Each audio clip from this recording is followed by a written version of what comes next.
बिहार की सियासत में आज एक नया मोड़ आने वाला है। मुख्यमंत्री नीतीश कुमार आज शाम अचानक दिल्ली आने वाले हैं। बाहर से ये एक साधारण मुलाकात लग सकती है, लेकिन राजनीति के जानकार मानते हैं कि इसके पीछे बड़ी कहानी छिपी है।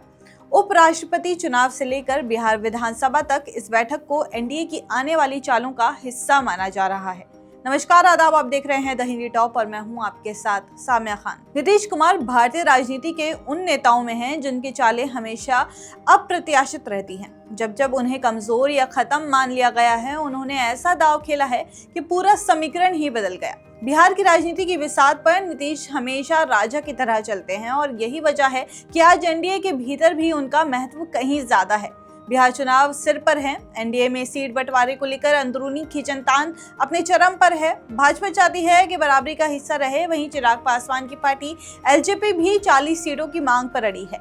लेकिन इस पूरी खींचतान के बीच नीतीश कुमार सबसे बड़े फैसले लेने की स्थिति में खड़े हैं। वो एनडीए से उपराष्ट्रपति के उम्मीदवार सीपी राधाकृष्णन से मुलाकात कर रहे हैं और माना जा रहा है कि इस बैठक में सीट शेयरिंग को लेकर बड़ा निर्णय हो सकता है, जो नीतीश के पक्ष में जाएगा। नीतीश की ताकत सिर्फ उनकी पार्टी जेडीयू की सीटों में नहीं है, उनकी ताकत है उनका लव कुश समीकरण और दलित महादलित लोग जो उनके साथ जुड़े हुए हैं, और इसके साथ ही आधी आबादी यानी कि महिलाओं की बड़ी आबादी जिनकी सुनकर उन्होंने शराबबंदी की थी। यही समीकरण उन्हें दूसरों से अलग करता है। विपक्ष जानता है कि अगर एनडीए ने नीतीश को नजरअंदाज किया तो पूरा चुनावी गणित उलट सकता है। वहीं राजनीतिक जानकार कहते हैं कि नीतीश कुमार बिहार चुनाव और उपराष्ट्रपति चुनाव दोनों में एनडीए का ट्रम्प कार्ड है। वो न सिर्फ बिहार में जीत दिलाने की ताकत रखते हैं, बल्कि राष्ट्रीय स्तर पर भी एनडीए की स्थिति मजबूत कर सकते हैं। और यही वजह है कि उनकी दिल्ली यात्रा को महज एक औपचारिक मुलाकात नहीं, बल्कि एक रणनीतिक चाल माना जा रहा है। नीतीश कुमार ने हर बार साबित किया है कि वो कमजोर मुख्यमंत्री वाली छवि से नहीं आगे हैं। जब जब विपक्ष ने उन्हें कॉर्नर करने की कोशिश की है, तब तब उन्होंने चुपचाप पत्ते पलटे और सामने वालों को चौंका दिया।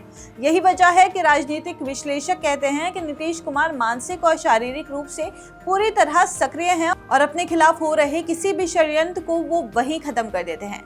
आज भी वही स्थिति है। एनडीए के भीतर खींचतान है, विपक्ष लगातार हमला बोल रहा है, लेकिन नीतीश कुमार पूरे आत्मविश्वास के साथ कदम दर कदम आगे बढ़ रहे हैं। वैसे तो बड़ा सवाल ये भी है कि आखिर कौन करेगा उपराष्ट्रपति की कुर्सी पर कब्जा, लेकिन उससे भी बड़ा सवाल ये है कि बिहार की सत्ता शतरंज में एनडीए की अगली चाल क्या होगी।